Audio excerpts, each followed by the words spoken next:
here today to talk about habitational throughout the state. Obviously, we're sitting here in New York. It's become a bit of a problem landscape. What are some of the solutions you've come about, in helping navigate with retailers in some of these placements, whether it be limited capacity, tougher property placements, tougher umbrella placements? What is it you do day in and day out that kind of assist? Yeah, I think the biggest challenge and most important thing in our world right now is setting the proper expectations to our agents, right? So if they're coming out of a standard market where they're obviously paying under market value right now for the open E&S market, it's of utmost importance to let them in on kind of what we would expect them to see, right? So some of their premiums could be going from $6,000 on the primary GL to $75,000 to stay within E&S market's minimum premiums. So obviously that's a challenge to sell to an insured, to a retailer. So I think getting out there and setting that expectation first up front is something that we've been doing, and I think that it's been alleviating us at the end of the day with some of these increases that we've been seeing. Yeah, I agree. I think that in the habitational space, outside of setting the standard and whatnot and setting expectation, I think there are a lot of things that go into the rates and whatnot. And I think some of the things that, we study obviously the territories that they're in, crime scores and whatnot, the loss data from 5 to 7 years that carriers now want to see, risk management takes, contracts in place regarding maintenance. And then I think from our standpoint, the keys are really educating, both the retailer and the consumer on why it's important to have some of these coverages and pay for them.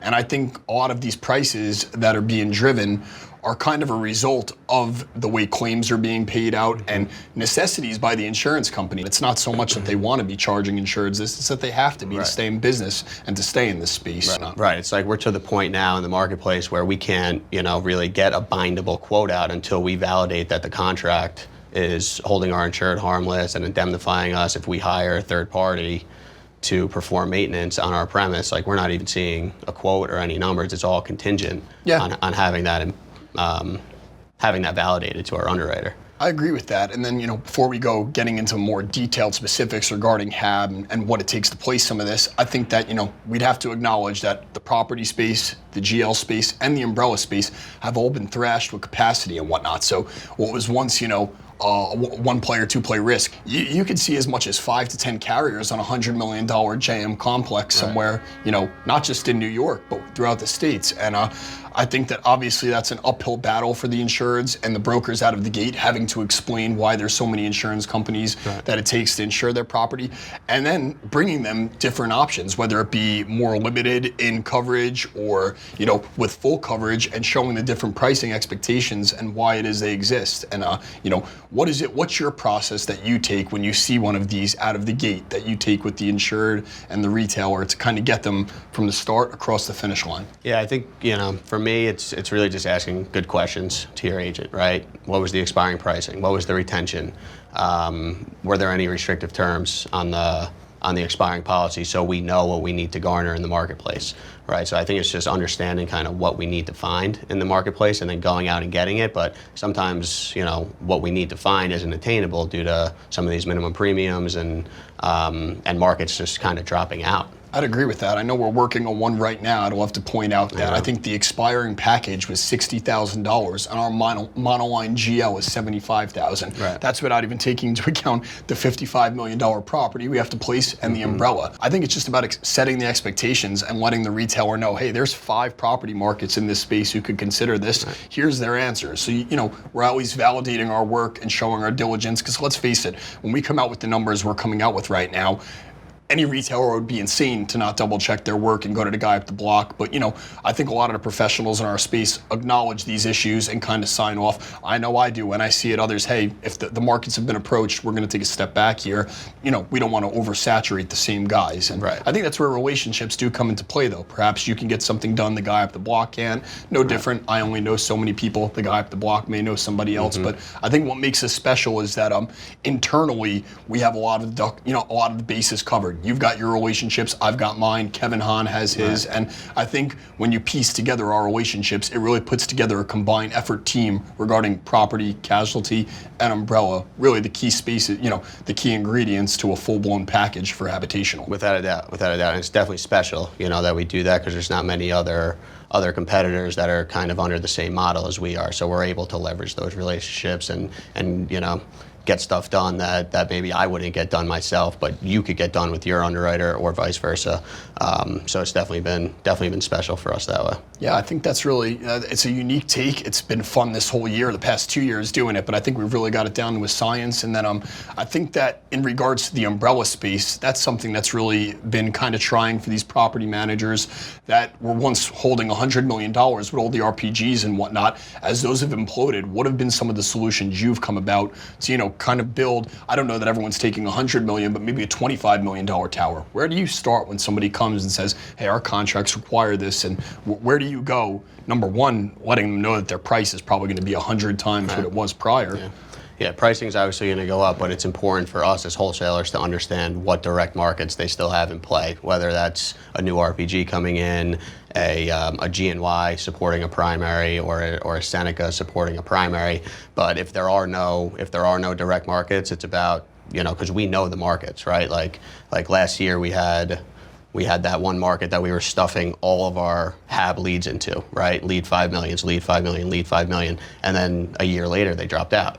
Right, so it's like, how do we pivot from having that easy process, lead 5 million, minimum premium 25,000, to now having to break it up to a lead 2 carrier who might have a 25K minimum premium, which means the 3x of 2 is then going to be, it could be another $25,000. So now all of a sudden your lead 5 is up 100% from where it was last year. So it's about just educating the retailer and letting them know that this capacity is no longer available for us.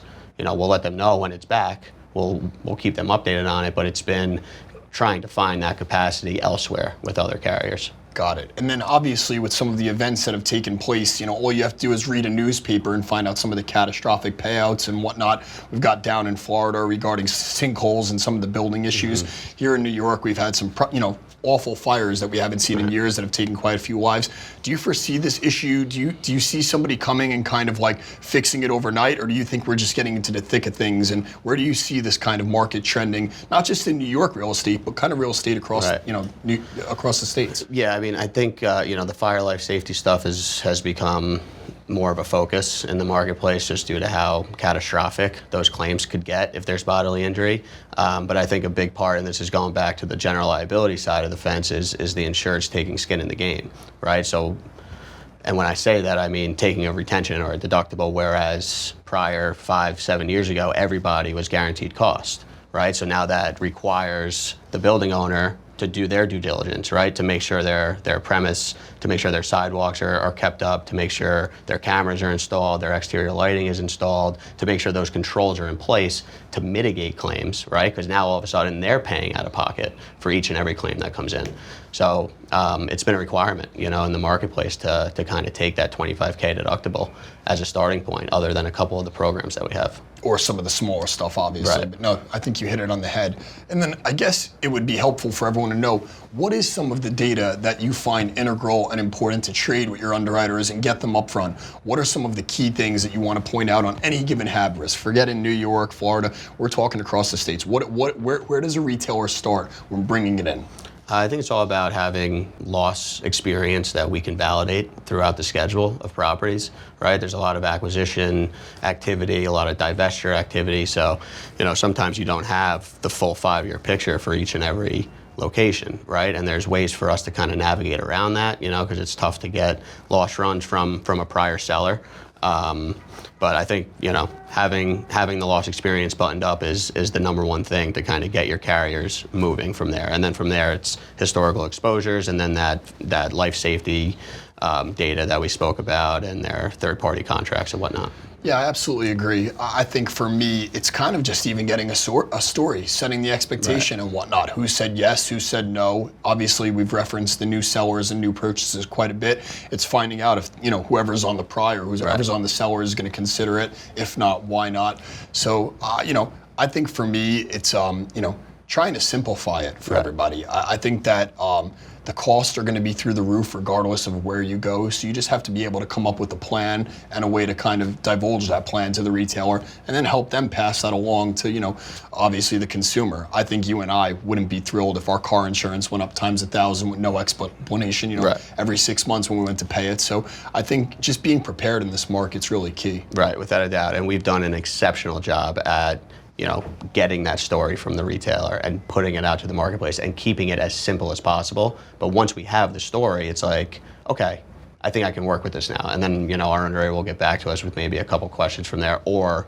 just a quote from there, right? So it's all about mapping out that story, I feel like, because every account has a story. Yeah. There's some sort of story for everything, whether there's structural issues, like we had those 2 accounts with the structural issues in the garage that went from, $5,000 on the primary and all of a sudden they were paying, $200,000 all in for their excess. So, there's a lot of factors that go into it, but us getting the real story from our agent, from our partner is critical for us. Well, I think it just sort of validates your info to the underwriter and shows what you're about and that you're real up front. Because let's face it, you can't hide from anything with the internet. You've got the Department of Buildings website, HPD violations, regardless of what it is that's tied to this building that has it, us as ENS players seeing it, we're going to get to the bottom of it. So if you give it to all of us up front, allow us to be professionals and do our job and trust our relationships that we're continuing to build every day.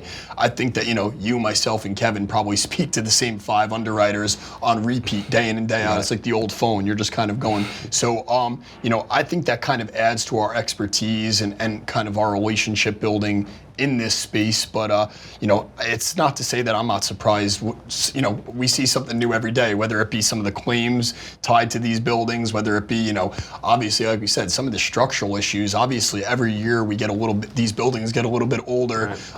They meet new requirements that, on what's safe and what isn't. So we're definitely in a learning landscape. Definitely. And, like you see it all the time too. It could just be one claim in 5 years for $500,000, slip and fall, right? They fix the sidewalk, they've mitigated it happening again, but it's like that carrier's still going to non-renew it, and your premium's still going to go up. But having that story for us to tell to the underwriter makes a difference. And I think when we do have it, we garner better results, and when we don't have it, it's more of a crapshoot. It's more of a crapshoot in the marketplace. It's like, guys, what's the story here, right? It's like, I think, I don't know. I don't have one, right? It's a valid point regarding the claims info. I think that what I've seen most in this past year, or past 2 years, I should say, that I haven't over the course of my 10-year career, I think that when a claim hits at this point, I think that a carrier takes very seriously understanding, even if there was only one pop in 5 years, kind of the political climate or, the litigation standpoint, where these claimants are going to get paid out and what it's going to cost the carrier to be profitable, even if they only have one claim. Right. So for example, if you have somebody paying $50,000, but there's a $200,000 reserve on a claim last year, you may, best case scenario, get a carrier saying, well, listen, if we take a claim, we know it's going to cost that. That's our starting point, let alone. We've seen that more and more often, that it almost becomes like trading dollars at this point because of the way that, some of these claims are being handled in court regarding some of the litigious environments. Right, and then the better story that we can get, we can sometimes have our underwriter cap a claim, right? So if their claim was $500,000, but it's a shock loss, right, where something out of the ordinary happened, it's like we can get them to cap that claim at $200,000 in their model or $150,000 in their model to help us with the premium, right? So I think that goes back to telling the story, right, and the importance of having that story from our retail partners, which is something that we strive for. And as well as the story, let's be realistic here. I think it's insurance. Claims are going to be paid out. I think that's why it's really important, when talking about HAB and talking about real estate, to be trading with the right partners. And I think that's kind of a shout out to our carriers that we're only working with guys who we trust to handle these claims with the utmost, obviously, professionalism, importance, putting the carrier and the insured first, making sure they're fighting these claims and not just signing on the dotted line, because settling these claims really only makes for more issues for the insured going forward as opposed to fighting them. And, I'm proud that we work with, obviously quite a few, way too many carriers carriers to give individual shout outs to, but here in New York, we've got, 3 to 5 guys who are really considered the best in what they do. Right.